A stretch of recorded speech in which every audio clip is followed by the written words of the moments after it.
start a little bit further into it, but anyway. Okay, looks like we've leveled off. See, I go away for 3 months and attendance is cut in half. I'm going to have to work hard to build up my followers again. Uh-oh.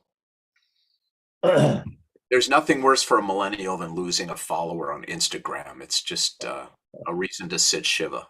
I tried selling my seat on StubHub, but no one wanted it. Yeah, thanks. Thanks. Good to know, Gary. Good to know. That's because it wasn't a floor seat. There was short notice this time. Is that your birthday? No, today's not my birthday, but June 3rd was my birthday. Last Shabbat. Happy belated birthday. Thank you. I'm 63 years old. Ay, ay, ay, ay, ay. 63 years old. Anyway, Gay, what do you mean short notice? What happened? Didn't it go out in this week at Wilshire Boulevard Temple? It probably did. I got an email yesterday, and I don't always read every word of my bulletin. I have to confess. I don't believe you. So it's probably my fault, but it would be nice just to have, I don't know, if she sent the emails, maybe. Yeah, we'll get them out sooner. Yep. Yeah. Of course, a lot of people are away right now, probably. They are? How dare they? I don't know, getting their summer going? I don't know. What, people have lives? I can't believe it. Okay, I think we're going to start because it seems like it's leveled off. The thing I love about this is everybody's on one screen, which is really great. Okay, well, hello, everyone. I haven't taught for 3 months, but the Torah hasn't changed in 3,000 years, so I think I'm going to be okay. Before we jump in, and again, for those of you who just joined, Numbers chapter 10. Actually, we're actually starting with chapter 11, so you might want to look at that. Numbers chapter 11, verse 1, where it says, the people took to complaining bitterly before the Lord, okay? So let's all get there, and before we start, let's recite the blessing, okay? Those of you who know it, great. If you don't, it starts the way they all do, but ends with the words la'asok b'divrei Torah. Okay, so here we go. Baruch atah Adonai Eloheinu melech haolam asher kiddushanu b'mitzvotav v'tzivanu la'asok b'divrei Torah. Perfect. Blessed are you, Adonai, who commands us to busy ourselves with Torah. All right, so here we go. We have a quintessentially Jewish and quintessentially human story within this Parshat. We have several, but the one we're going to start with, in case it takes the whole time, which it might, is chapter 11, verse 1. The people took to complaining. So let's just set the whole book of Numbers in context, okay? Numbers is essentially a distilled version of the book of Exodus. It is a retelling, okay, and it's kind of a revisiting of our ancestors' journey. The Hebrew is Bamidbar, which means in the wilderness. But it's also called the book of Numbers because it starts with essentially a census. But in Hebrew, Bamidbar, in the wilderness. So this is a kind of retelling of the wilderness experience for our ancestors. Where we're picking up today is post-Exodus, post-liberation. And now we're getting into what was life like in the desert? What were the people like? What were the social and political dynamics like? And what happened to this nation of slaves when they were, for the first time in their lives, in an environment of liberation? How did that go? Marty emailed me, said he couldn't be here today on our Zoom. So I think, I'm looking around here, I think Susan, I'm gonna elect you, Okay. Dr. Susan Ehrlich, uh, PhD in art history, by the way. So Susan, if you wouldn't mind, we're going to start with chapter 11, verse 1. The people took to complaining bitterly before the Lord. And we're going to let this roll for longer than we normally do and then back up and look at the whole story. Okay? So hit it. Yeah, the people took to complaining bitterly before the Lord. The Lord heard, and it was incensed. A fire of the Lord broke out against them, ravaging the outskirts of the camp. The people cried out to Moses, and Moses prayed to the Lord, and the fire died down. That place was named Taberach, because a fire of the Lord had broken out against them. So I know I said we were going to read a lot, but I can't help myself. Look, here already we have this a theme that we've seen many times of God being incredibly angry at the people. And earlier on, God was angry with the people of Sodom and Gomorrah, and Abraham served as the intermediary to plead the case on behalf of the people. Moses, many times, functions as this sort of defense attorney for, the defense attorney, where he is defending or at least pleading for mercy for the people of Israel with God, usually because his usual approach is explaining to God how bad it will make God look if God punishes the Israelites. But we're going to see that it's not effective this time. Okay, the riffraff. Now, the Hebrew here is Erev Rav. It's I think riffraff is a pretty good translation. So you're going to see in rabbinic literature, particularly in the Talmud, a lot of the negative things that the Jews did, the rabbis end up blaming on this group called the Erev Rav. This group of riffraff people who came out of Egypt with the Jews, but were not Jews themselves, and were kind of on the fringe and the back of the community. So many times the rabbis blame the Erev Rav instead of the ancient Israelites for the shortcomings that are described in the Torah.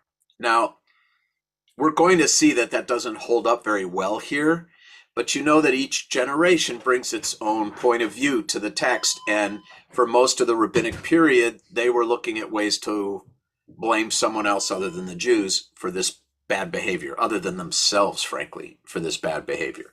So that's a little, now I'll just let you in so you know the most esoteric thing of all. Before you're ordained, like the day or week before you're ordained as a rabbi, you are known as an Erev Rav. It is the eve. Erev means evening. Rav, it's like the eve of you becoming a rabbi. Threshold. Erev, right? Erev Rav. Rabbi's threshold. Yes, exactly.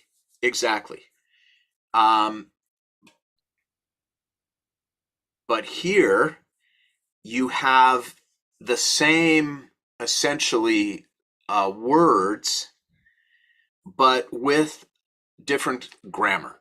Okay, so here you have Erev Rav, right? This riffraff, but the joke, the pun is that Erev Rav and Erev Rav are the same thing, right? So we were just a band of riffraff until we're actually ordained, and then we're suddenly something else. Okay, I know that's inside baseball. Okay, let's keep going. The riffraff in their midst felt a gluttonous craving. And then the Israelites wept and said, if only we had meat to eat. So here you see, even though it supposedly starts, this rebellion begins with, the riffraff, it quickly metastasizes to the Israelites. But it wasn't their fault. This is like, I'm one of 5 kids, and the first line of defense was always, well, she started it. So this is kind of that. All right, go ahead. The Israelites wept and said, if only we had meat to eat. We remember the fish that we used to eat free in Egypt. The cucumbers, the melons, the leeks, the onions, and the garlic. Now our gullets are shriveled. There's nothing at all, nothing but this manna to look at. Okay, so Now, wait, hold manna- up, Susan. Hold up. What is this telling us about the collective mentality of the people at this point in their journey of liberation? They're fatigued. Say it again. They are fatigued. Oh, that's an empathetic response, Rebecca, that they're just plain worn out, right? Social media talking about gourmet food. Well, so this is interesting. The food was definitely better in captivity, but what was the price they paid for that? slavery. Correct.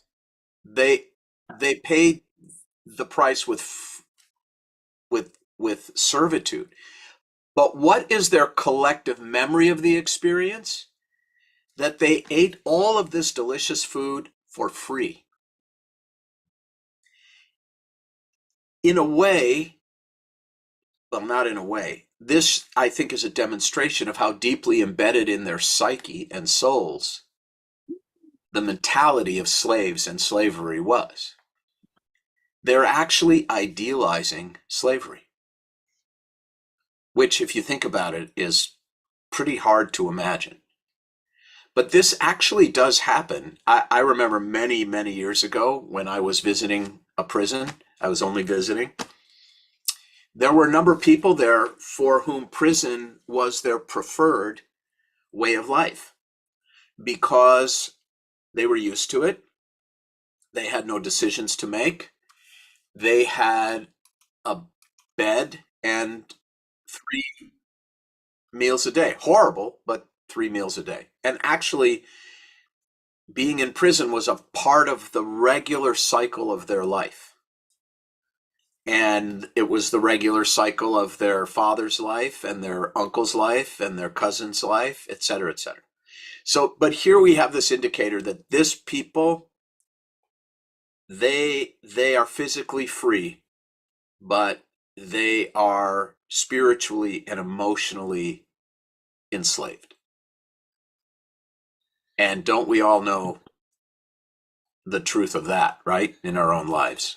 I think Bob Dylan said it best. You got to serve somebody. So we're all kind of enslaved by certain things. And it's very hard to change. In fact, with this generation, it's so hard to change that only 2 are allowed to survive the entire experience and go into the promised land, because the rest are incapable of shedding the slave mentality. Okay, so they ate all this delicious food for free. They're idealizing the past, even slavery. Someone once said that the reason for the good old days is a faulty memory, which I think is quite true in a lot of ways. People idealize now. I hear it all the time. Life is so terrible now, and it was so much better in the 50s when I was your age, et cetera, et cetera. In the 50s, there was unbelievable racism and sexism. There was the Korean War. There was the Cold War. We were worried about nuclear weapons dropping on our heads. It was, there's this Hebrew expression, yafa mirachok verachok miyafa. Pretty from afar, but far from pretty. And that's the past, okay? But they're idealizing the past. All right, on we go. So we have nothing but this manna. So now let's look at what this manna what was this stuff? We say this all the time, manna from heaven. How did the Torah understand this? Okay, Susan. Now the manna was like coriander seed, and in color it was like bdellium. The people would go about and gather it, grind it between millstones, or pound it in a mortar, boil in a pot, and make it into cakes. It tasted like rich cream. When the dew fell on the camp at night, the manna would fall upon it. Moses heard the Wait, people. wait. So how does that sound? Yummy. Well, you can, if you're smart, you know how to make it into noodles, which are great. You know, the rabbis the rabbis write all kinds of midrashim, all kinds of folk tales about manna and what really was it. And there's some interesting facts about manna that are going to be important to my major thesis about all of this moving forward. So let me just plant the seeds now. One of the midrashim says that manna tasted like whatever the person eating it wanted it to taste like. Hmm.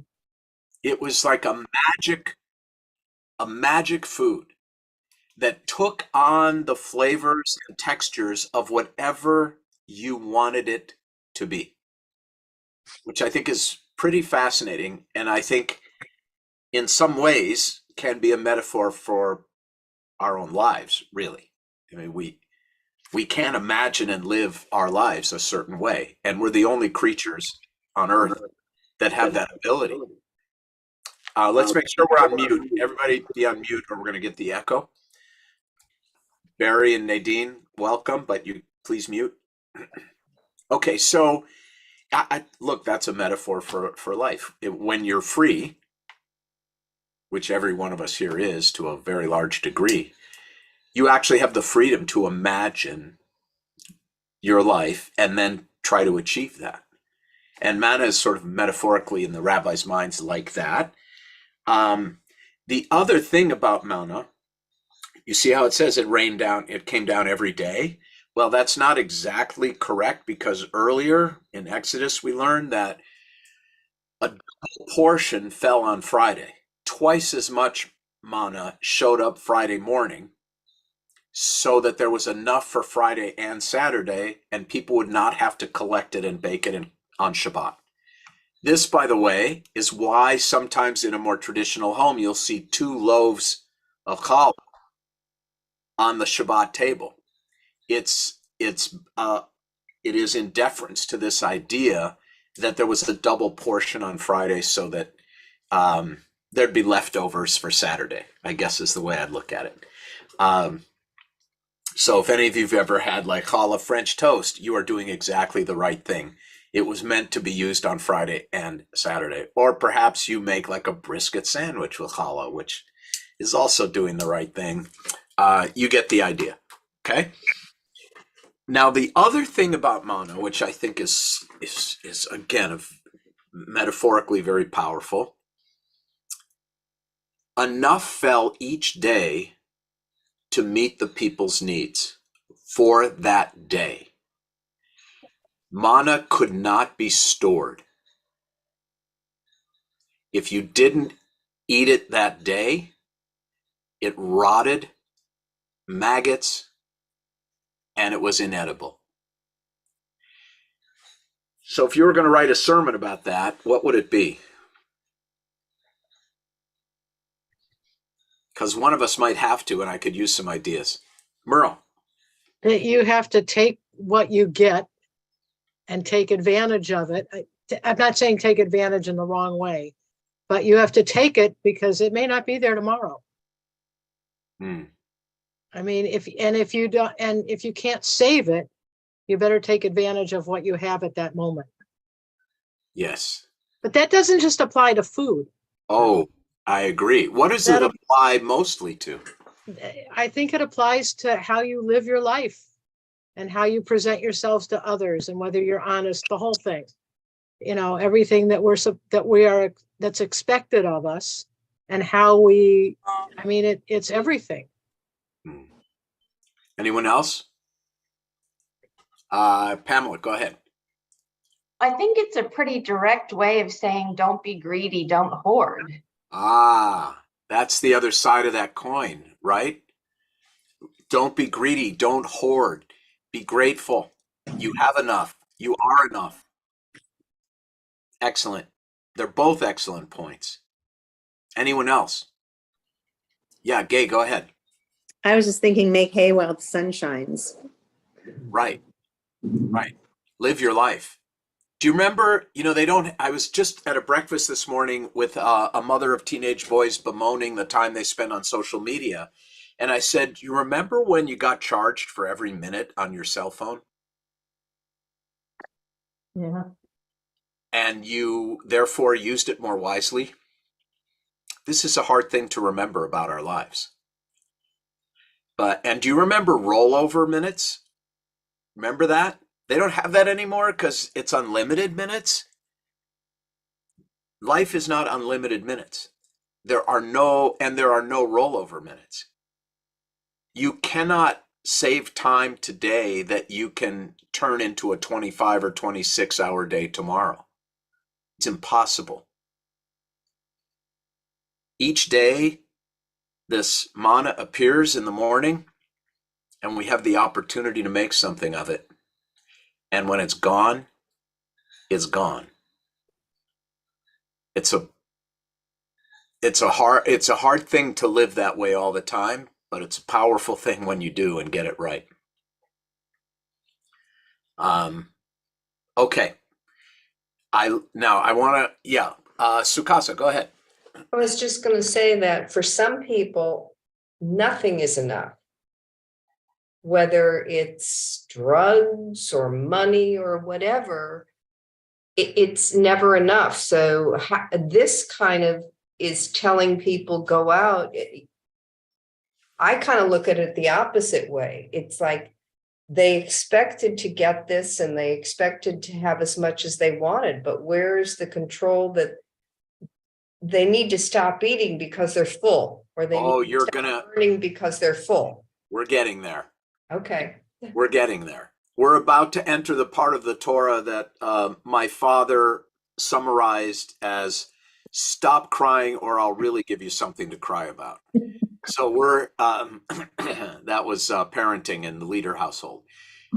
Yes, there is a lack of gratitude, a lack of appreciation for that day, for that meal. And you're right.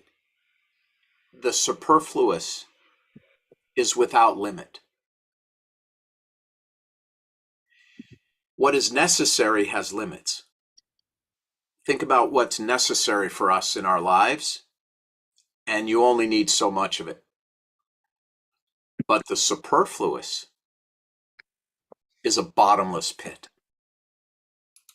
I had again, on a visit to prison, an addict say to me, which I've heard other addicts say, instant gratification wasn't quick enough for me. That's a very chilling thought. That's a very difficult way to live. Maimonides, 850 years ago, said the superfluous is without limit. And we're going to get into Maimonides after we finish the story. Okay, so let's now see what happens. Okay, Susan? All right. Moses heard the people weeping, every clan apart, each person at the entrance of it. So this is proof that even if it was started by the Erev Rav, it has metastasized to every person in the camp.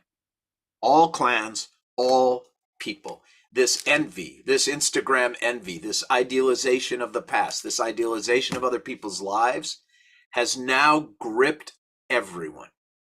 Okay. The Lord was very angry, and Moses was distressed. And Moses said to the Lord, "Why have you dealt ill with your servant? And why have I not enjoyed your favor that you have laid the burden of all these people upon me? Did I conceive all this people? Did I bear them that you should say to me, carry them in your bosom as a nurse carries an infant to the land that you have promised on oath of your fathers? Where am I to get meat to give to all these people when they whine before me and say, give us meat to eat? I cannot carry all this people by myself, for it's too much for me. If you would deal thus with me, kill me rather, I beg you, and let me see no more of my wretchedness." Anybody want to paraphrase Moses for me? He's fed up. He's had it, he's depressed, Kill me now. he'd rather die than go on with this. Yeah, and again, this is excellent sort of character development because Moses was a reluctant leader from day one. The first thing he said was, "Can't you pick somebody else? Can't you send someone else? I stutter. I'm slow of speech. This isn't for me." And he's constantly pulled in, and he's just had it. And it's also kind of cleverly written. Those of you who are or have been married and have or had children, you know, there is this temptation when they're a problem to say, your son did this, not your. And so Moses is essentially saying to her, you created these people. I didn't give birth to them. What? Why am I responsible for this kind of stress and anxiety and pressure? Okay. Susan? Then the Lord said to Moses, gather for me 70 of Israel's elders, of whom you have experience as elders and officers of the people, and bring them to the tent of meeting, and let them take their place with you. I will come down and speak with you there, and I will draw upon the spirit that is on you and put it upon them. They shall share the burden of the people with you, and you shall not bear it alone. Again, a retelling in a sense of Yitro, of Jethro, Moses' father-in-law, who sees Moses adjudicating every single dispute in the camp and says, this isn't right for you. It's a burden to the people and it's a burden to you. You need to appoint 70 elders. And this 70 elders concept continues into the next period of Jewish history in what is called the Sanhedrin, which was the Supreme Court of the Jews. And there were 70 elders in the Sanhedrin. There's some debate about that. Some people think 71 because of the Rosh Sanhedrin, like the Chief Justice. We don't know whether that person was counted among the 70 or was the 71st. But in any case, this is a consistent number and a consistent way of managing civil unrest and adjudicating disputes and meting out punishment. Okay. And say to the people, purify yourselves for tomorrow, and you shall eat meat. For you have kept whining before the Lord and saying, if only we had meat to eat. Indeed, we were better off in Egypt. The Lord will give you meat and you shall eat. You shall eat not one day, not two, nor not even 5 or 20 or 10 or 20, but a whole month until it comes out of your nostrils and becomes loathsome to you.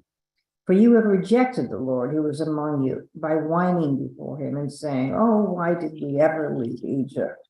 Yeah, there's the, stop crying or I'll really give you something to cry. And what's interesting is that it is the very thing. Here again, I think we're dealing with this idea of coveting and cravings, addictions, in a very deep way here through such a simple story, which is so often the very thing we crave eventually becomes loathsome to us, or we become loathsome to ourselves because of it. Ask any addict, whatever, shopaholic, alcoholic, sexaholic, gambling, you name it.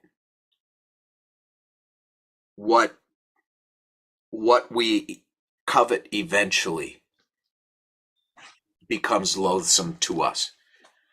This is the cycle of addiction. The addiction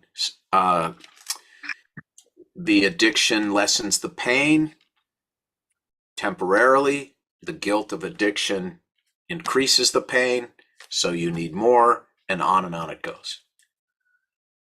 Okay. Now, I think I want to jump ahead a little bit, just for the sake of time. Let's go to 31, Susan. page 31, is that No, it? verse 31. Okay. A wind So from the we're Lord. pretty far down then.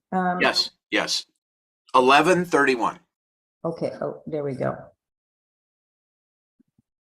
A wind from the Lord started up, swept quail from the sea and strewed them over the camp, about a day's journey on this side and about a day's journey on that side, all around the camp, and some 2 cubits deep on the ground. The people set to gathering quail all that day and night, and all the next day. Even he who gathered least had 10 homers, and they spread them out all around the camp. The meat was still between their teeth, not yet chewed, when anger of the Lord blazed forth against the people, and the Lord struck the people with a severe plague. That place was named Kibroth Hatava, because the people who had the craving were buried there. Okay. So here again, a relatively simple story with a very powerful punch. So there's quail everywhere, knee deep. And the people are clearly feasting on it. They are, what's the word I'm looking for? They are binging. That's the word. They're binging quail. It's coming out. They're not even chewing it, which is, it really stuck in your teeth is not a great translation. It's unchewed. They're just, inhaling quail.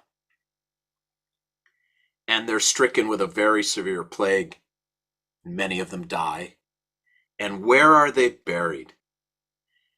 They are buried in something called the graves of craving. The graves of craving. That's a pretty chilling phrase. That craving, binging, lack of gratitude, sense of entitlement, gratitude for freedom, gratitude for manna, gratitude for God. It puts you in your grave. It will destroy you.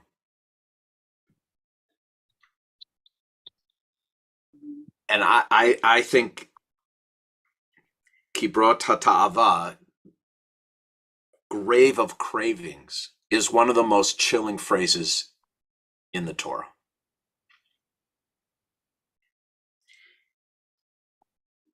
So I want to now shift, not really shift, but talk about Maimonides.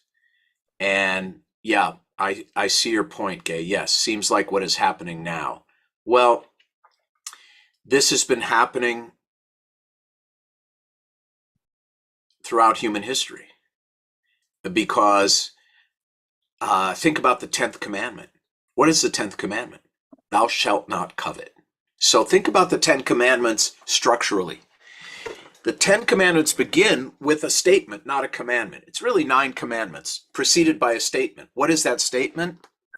I am the Lord your God who led you out of the land of Egypt to be your God.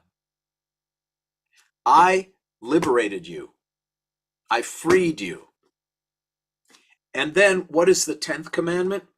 Thou shalt not covet. Thou shalt not covet, which is a return to servitude. Because when you covet, instant gratification isn't quick enough. You're enslaved. And by the way, I don't want to overstate my own personal position on this. Like, I like money as much as the next guy. I collect tzedakah boxes and rock and roll photography. I like nice things. I have more than I need and would like to get rid of a lot of stuff. I think most of us on this Zoom are at the point where we're looking around our houses and going, how did I get buried in this much junk?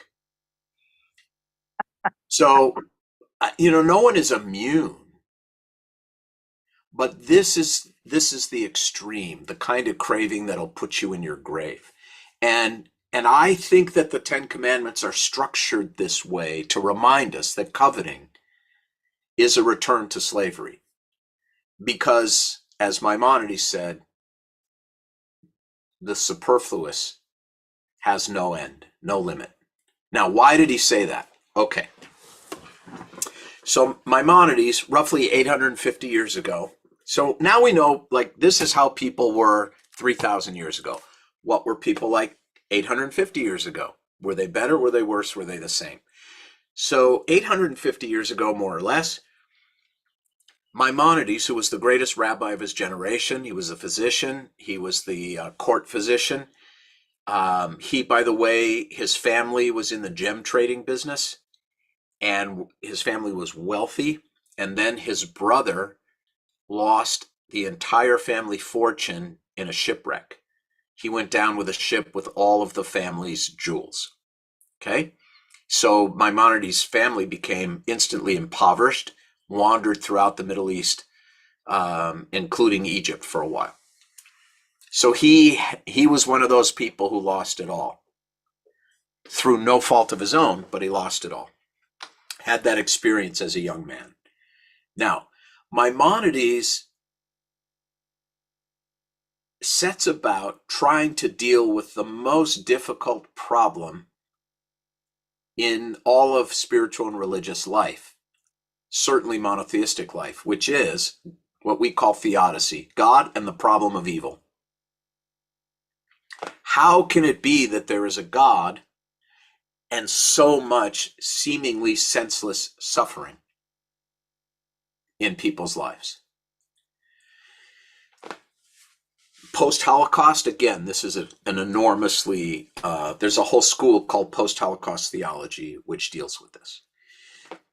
So we're talking about theodicy. So Maimonides, otherwise known as the Rambam, he decides to write a treatise essentially to let God off the hook for all the bad things that happen in the world. And here's how he does it. I'm paraphrasing, but you'll get the gist of it here. Maimonides essentially posits, okay, there are 3 reasons for evil in the world, and none of them have anything to do with God. Now, the third is germane to what we're talking about today, but let me quickly give you the other 2. The first reason for evil in the world, Maimonides says, is that people mistakenly identify the condition of being human with evil. He essentially says that if you're going to be human, if you're going to be acting on nature, then nature is going to act upon you. You can't be human and expect never to decline. So much of what we consider evil, disease. By the way, my knee hurts right now because guess what? I just found out I have arthritis in my knee. Okay? Yay! We fall apart. And Maimonides says the fact that we fall apart is not evil. It's just what it means to be a human being. If you don't want to fall apart, be a boulder. Otherwise, this is what happens. And it's not evil. It's just being human. That's number 1. Number 2, the second reason for evil on earth, the Rambam says, is the violence and evil one human being does to another. And that form of evil, he says, it certainly exists in the world, but it is not predominant. And this is what I mean when I sometimes say the world is not the news. Most of the world is at peace. Most people do not commit violence toward other people. Most people in most places are safe and caring and loving. But if your view of reality is the news, you wouldn't know that. Because if it bleeds, it leads. You watch the news, you're going to see 10 bad stories for every good story. No one ever gets on the news camera and says, I'm reporting today from a city that's been at peace for 400 years. You never hear that. You know, I'm reporting today in a world where 40,000 people climbed out of poverty today. You never hear that. But these things are true. So Maimonides is kind of giving everybody a gut check here. Yes, but even the evil that does exist, it's not God's fault. It's one human being doing it to another. That's number 2. Number three. Helen, you got to mute. Oh, sorry. That's okay. Thank you. All right. Third, and most important and most germane to today's Torah portion and our lives, I think, is Maimonides' view that for human beings, if copper is good. Can you unmute? No, you need to mute, Helen. I know. Somebody else is doing it for me. Sorry. Oh, you've got people. My goodness. I got to get somebody to handle that for me. There you go. Okay.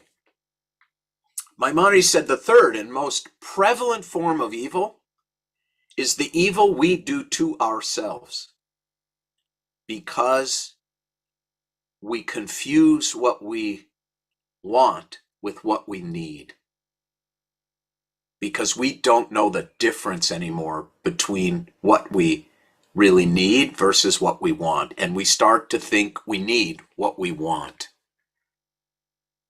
We eat too much. We drink too much. We have, and this is him talking 850 years ago. We have careless sex. And if we have copper, we want silver. If we have silver, we want gold. And this, according to Maimonides, who remember was a physician, and they see gluttony a certain way, right?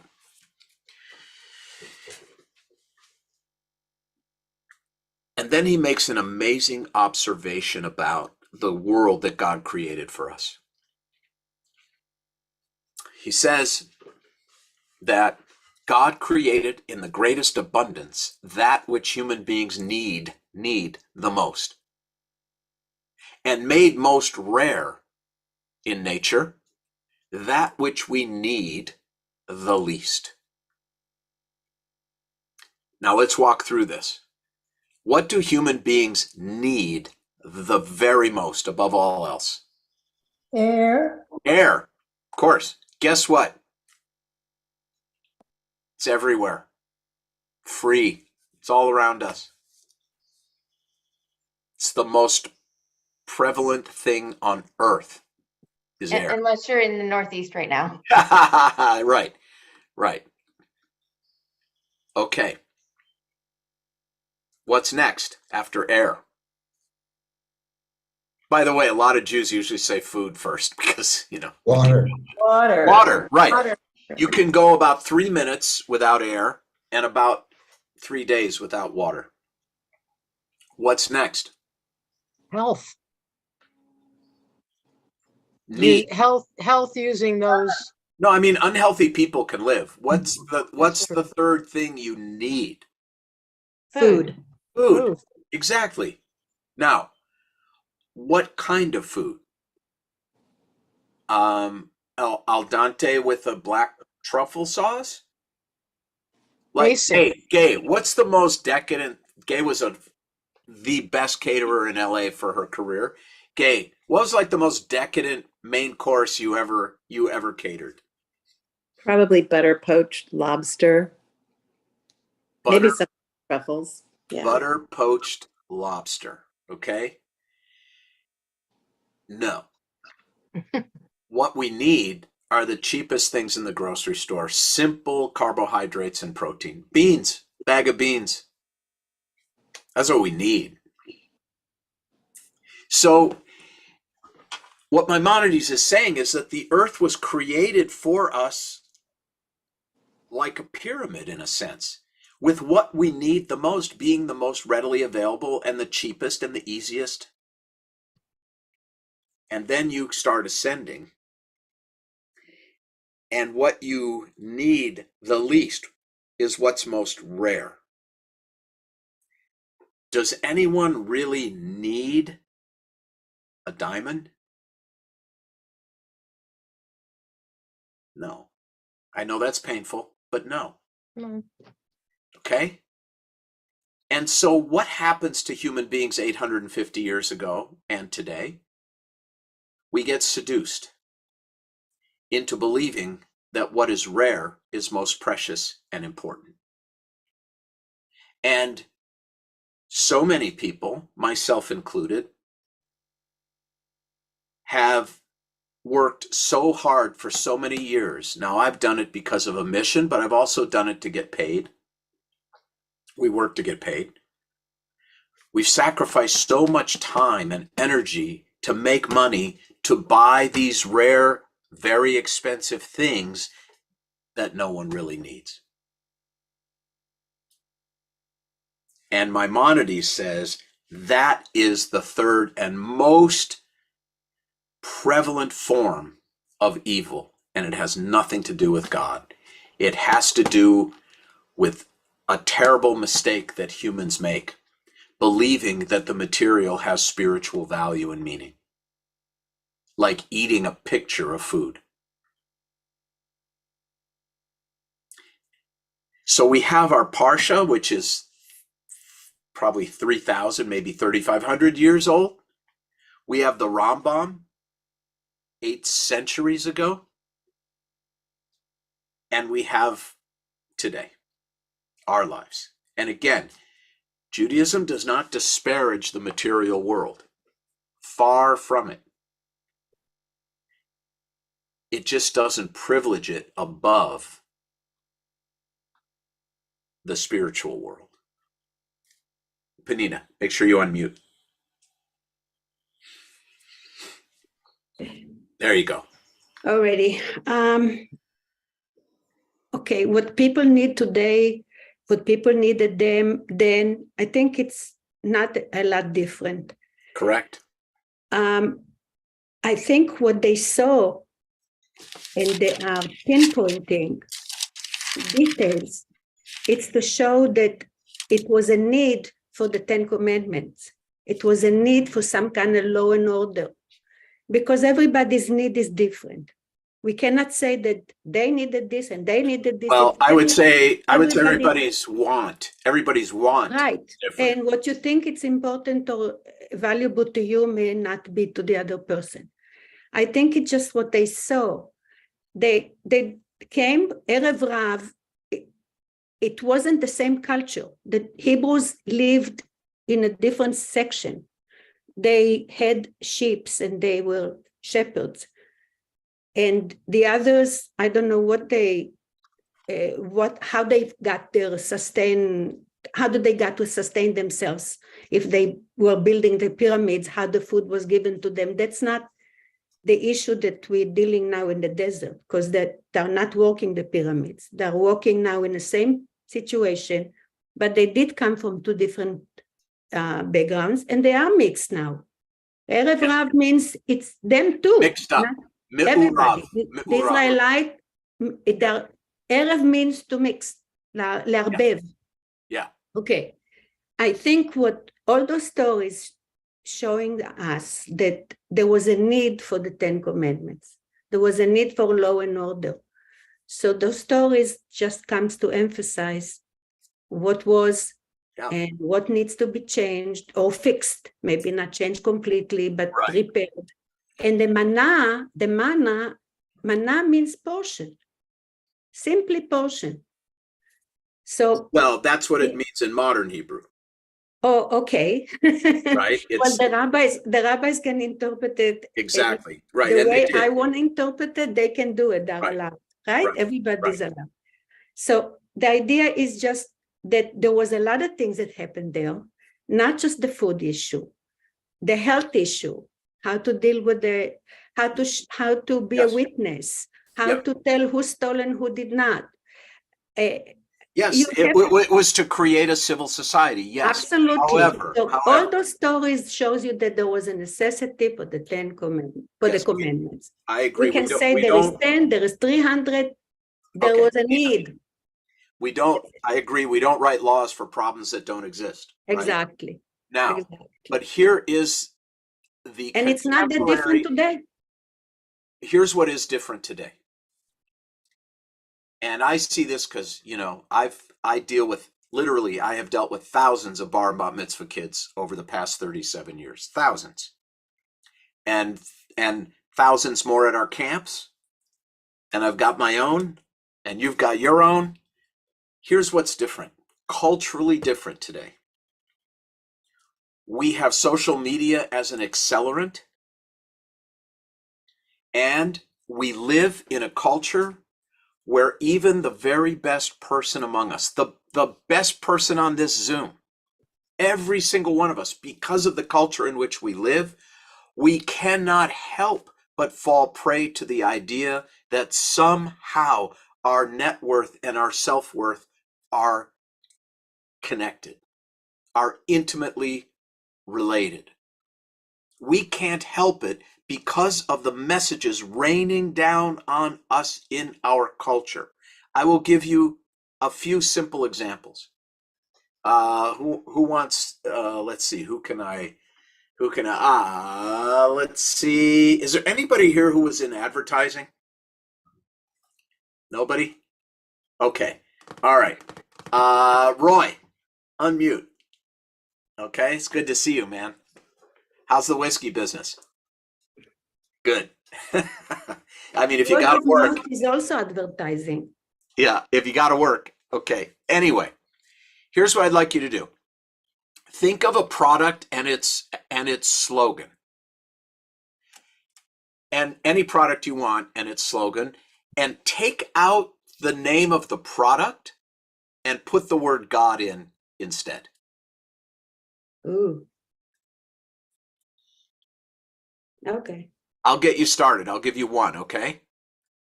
You ready? You with me, Roy? I'm here. Okay. Like a good neighbor, God is there. It's funny you'd use that example because my girlfriend works for State Farm. Well, there you go.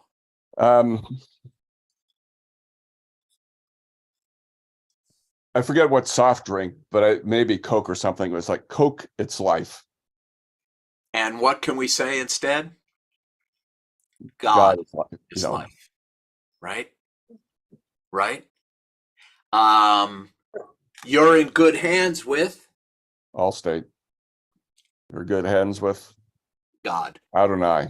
Right. Now, this simple demonstration is a very good example of the deification of the material, where we grant spiritual weight and importance to the material.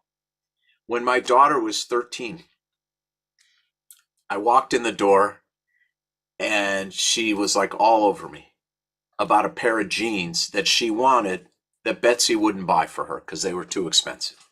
And she was like, we're talking about 13-year-old hormonal rage, like, you know, world class. And I finally looked at her and I said, Hannah, do you need these jeans or do you want these jeans? Hmm. And then she rolled her eyes and she looked at me and said, you and your stupid books. Okay. Now, what do you suppose these jeans were called? That back then, let's see, 18 years ago. What do you suppose these jeans were called? Gary? True religion. Perfect. I had the same situation. True religion jeans. Okay? Think about that. True religion. Yeah, think about it. I was shocked when she said that. I said, what, do they sell them in a temple? Like, what are you? True religion jeans. Think about this. What is written on the back of a dollar bill? In God we We trust. We Yeah. trust. Isn't that bizarre? I think it's very strange. Well, And so we're in this culture. Every magazine, actually, I'm going to try an experiment. This is going to take me like 15 seconds to go get something. Don't go away.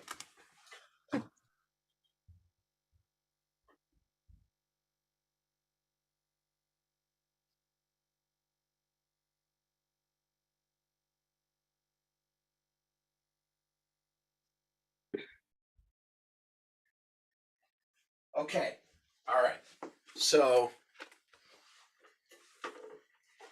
I just got this magazine off the kitchen table randomly.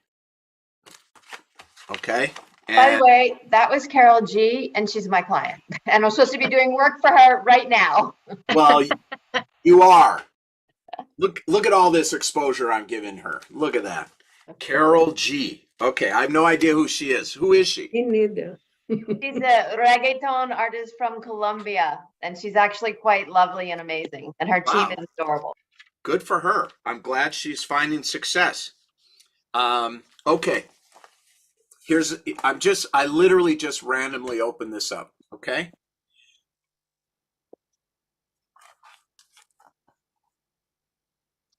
Okay, it's an ad for a watch, right? Rolex. Yeah. No, it's a Chanel watch. Oh, okay. Okay. And what are they selling us here? It says it's all about seconds. Now, what are they really saying here? That this watch is a metaphor, a vessel for making the moments of your life meaningful. That a material thing can do that for you. And that is complete and total bullshit. Think about the TV shows, the weight loss shows, the cosmetic surgery shows, the decorating shows. Cosmetic commercials. And commercials and movies and magazine covers. And they all these TV shows have the same subtitle, right? I mean, I'm sorry, they all have different titles,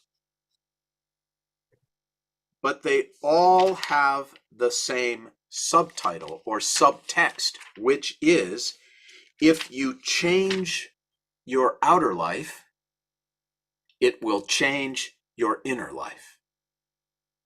That your outer life is an inner life. The material is spiritual.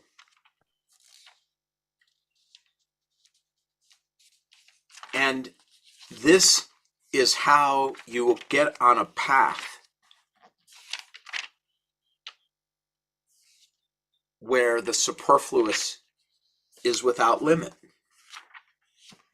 And social media, TV, magazines, movies,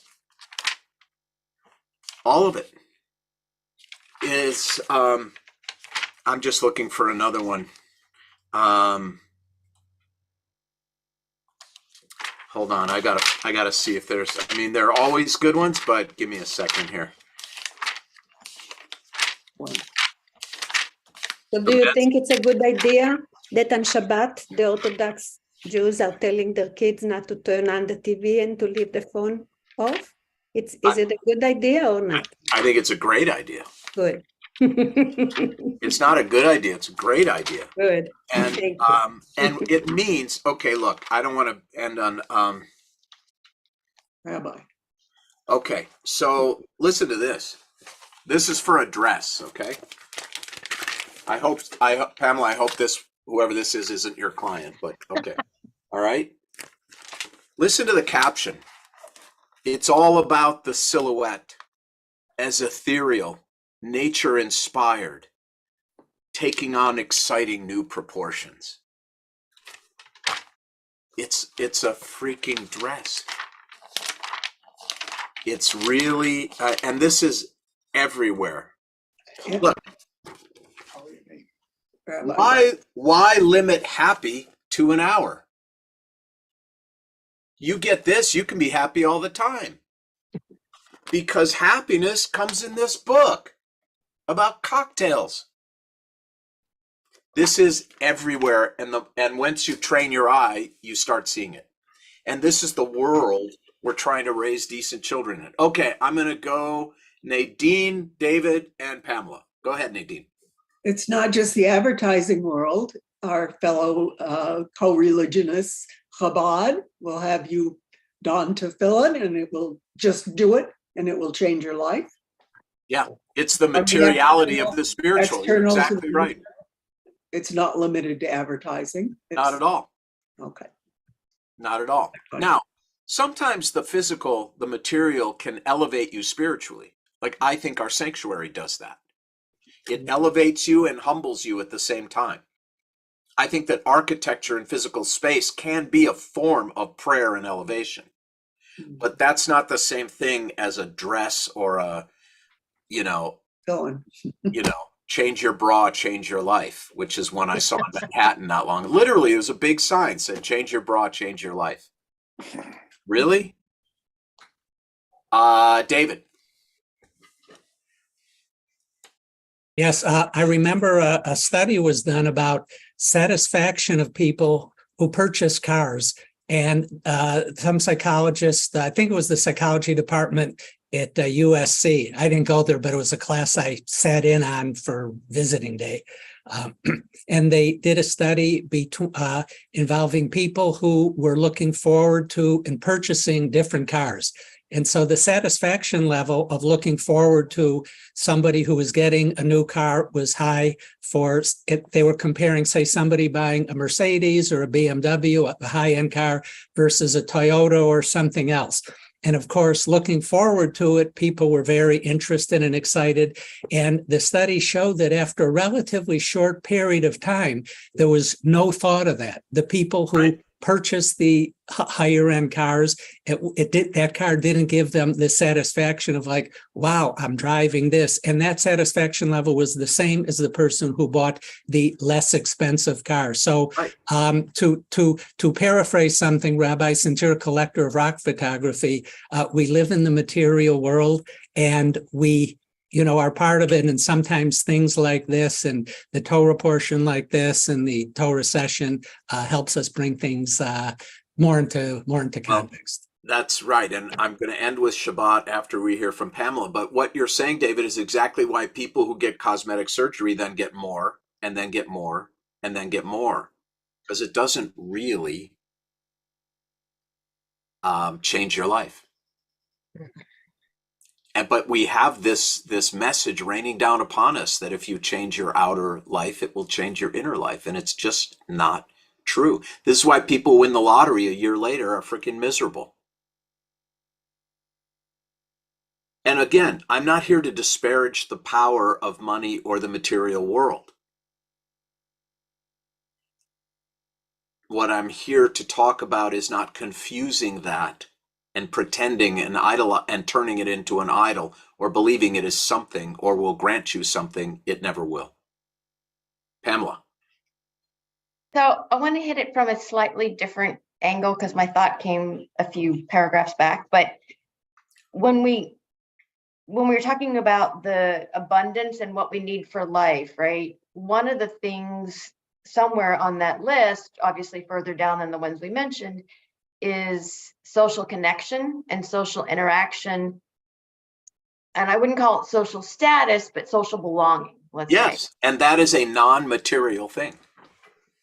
Sort of. Your daughter, when she was begging for her True Religion jeans, was looking really for the connection. And I think that, not that this is a good thing, but I think that the reality of the world we presently live in, and Maimonides obviously lived in, is that a certain level of materialistic value, or whatever, how you want to say it, social status, financial social status, affords you a certain kind of social connection and social belonging. Well, so does living in a small village in Guatemala. I think that, and I think this is where the social media thing that you were just mentioning really comes into play. And why television, that people don't point to as often as I think they should, as to exacerbating the have not, and these desires and whatnot. Yeah. So two things come to mind, Pamela. One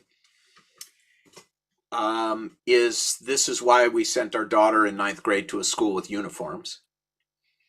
Number one. And, you know, Should have never asked for those True Religion jeans. she has told us it was the best parenting decision we made in her childhood.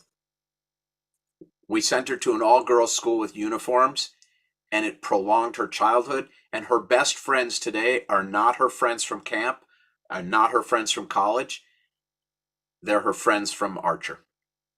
So it is something we really have to guard against and pay attention to. The other thing that comes to mind, this was many, many years ago.